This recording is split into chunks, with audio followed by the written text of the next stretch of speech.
बिस्मिल्लाहिर्रहमानिर्रहीम। आज का जो हमारा लेक्चर है वो है इंटरकॉस्टल मसल्स। हमने चेस्ट वाल शुरू किया था, ठीक है। चेस्ट वाल क्या है? चेस्ट वाल जिसने चेस्ट कैविटी को कवर किया है बाहर से, ठीक है।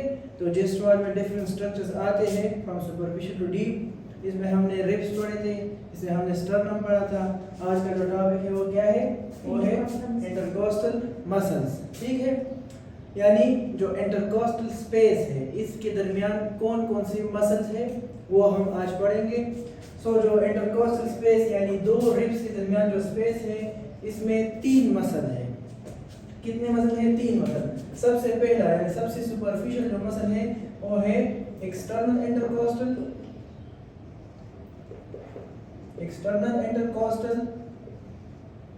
जो दूसरा मसल है वो है इंटरनल इंटरकॉस्टल मसल।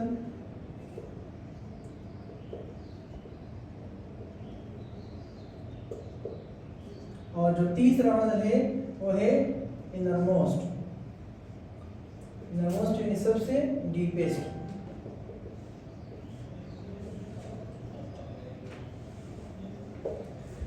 ये तीनों मसल आज हम पढ़ेंगे। किसके फाइबर्स कहाँ से अराइज हुए हैं, कहाँ पर अटैच हुए हैं और इसके फंक्शन क्या है, ठीक है।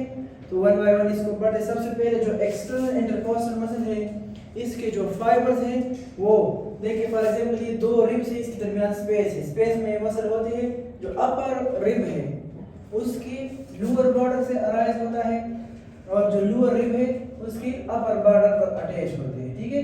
इस जो फर्स्ट वाला मसल इसके जो फाइबर्स है वो डायरेक्टेड है डाउनवर्ड और फॉरवर्ड। डाउनवर्ड मींस नीचे की तरफ, forward means toward the anterior जो है ये आते हैं मिड लाइन पर, ठीक है। टुवर्ड द एंटीरियर ये इसी तरह फॉरवर्ड इसकी फाइबर्स आते हैं।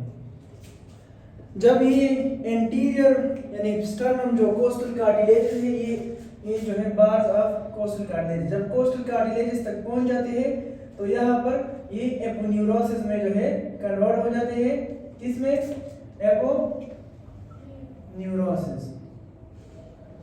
एपोन्यूरोसिस क्या है?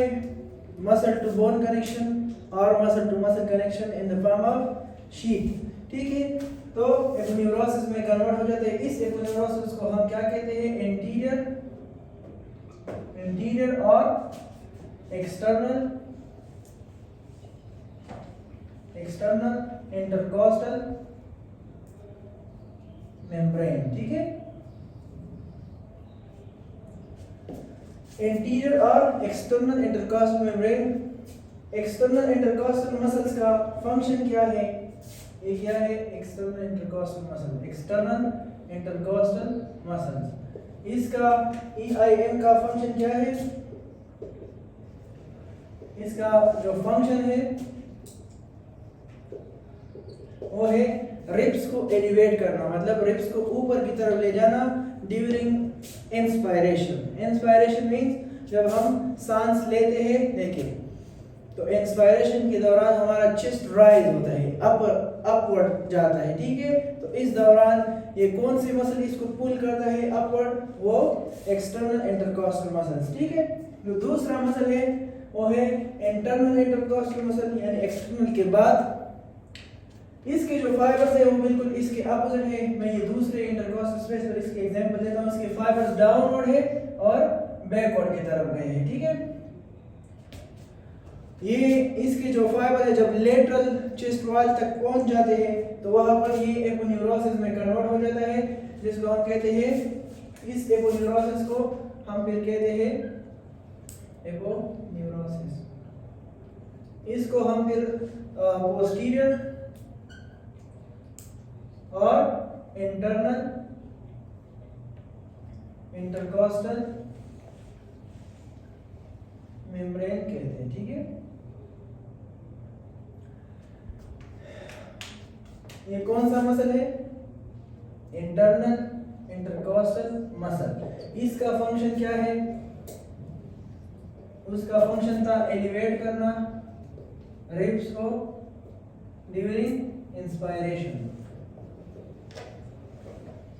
इसका फंक्शन है उसके अपोजिट डिप्रेस करना, मतलब रिब्स को वापस नीचे लेकर जाना ड्यूरिंग एक्सपायरेशन, वो इंस्पायरेशन और ये एक्सपायरेशन के दौरान, ठीक है। डिप्रेस करना मसल्स को, रिब्स को ड्यूरिंग एक्सपायरेशन, यानी इसका कंप्लीटली अपोजिट फंक्शन है। जो लास्ट मसल है वो है इनरमोस्ट, यानी सबसे डीप जो मसल है, उसके मसल फाइबर्स एक रिब से अराइज होते हैं और दरमियान में 2-3 रिब्स जो है छोड़कर दूसरे इंटरकॉस्टल स्पेस में रिब्स पर अटैच होता है। तो इसलिए हम जो इनरमोस्ट इंटरकॉस्टल मसल है, इसका दूसरा नाम हम इसको क्या देते हैं, इनकम्प्लीट मसल। इनकम्प्लीट इसलिए हम इसको कहते हैं क्योंकि ये कंप्लीटली हर एक रिब पर अटैच नहीं है, दरमियान में कुछ रिब्स जो है, कुछ इंटरकॉस्टल स्पेसेस ये छोड़ता है, ठीक है, फिर अटैच होता है। इसको फर्दर 3 पार्ट्स में डिवाइड किया गया है। एक जो मेन पार्ट है उसको मसल का नाम ही देते हैं, फर्स्ट वाला इनरमोस्ट इंटरकॉस्टल जो प्रॉपर पार्ट है। दूसरा पार्ट जो है बिल्कुल सेंटर में होता है, उसको क्या कहते हैं, स्टर्नोकोस्टलिस, ठीक है। और जो तीसरा है उसको जो है कहते हैं सबकोस्टल मसल, ठीक है, सबकोस्टल पार्ट। तो ये हमारे पास तीनों पार्ट्स हो गए, ठीक है। जो इनरमोस्ट इंटरकॉस्टल मसल है और इंटरनल इंटरकॉस्टल मसल है, इसके दरमियान जो स्पेस है, इन दोनों के दरमियान वहां पर क्या होते हैं, वेसल्स होते हैं और नर्व्स। और ये किस फॉर्म में होते हैं, वेन की शक्ल में, वेन, ठीक है। सबसे ऊपर वेन होता है, फिर उसके बाद आर्टरी, फिर उसके बाद नर्व। ये कहाँ पर होते हैं, ये इनरमोस्ट और इंटरनल इंटरकॉस्टल मसल के बीच में होता है, ठीक है। और इसके बाद जो इसके डीप है, इसके डीप टू इट क्या होता है, इसके डीप जो है फिर एंडोथोरेसिक फेशिया आता है, एंडोथोरेसिक फेशिया। फिर उसके बाद जो है फिर उसके डीप क्या होता है, प्ल्यूरा होता है। प्ल्यूरा जो चेस्ट वॉल के साथ प्ल्यूरा है उसको कहते हैं पैराइटल प्ल्यूरा, और जो लंग्स पर अटैच है यानी विजरा पर अटैच है उसको कहते हैं विजरल प्ल्यूरा। प्ल्यूरा एक अलग टॉपिक है, आज का टॉपिक था वो था मसल्स। तो यहाँ पर ये तीनों इंटरकॉस्टल मसल्स खत्म होते हैं। Thank you.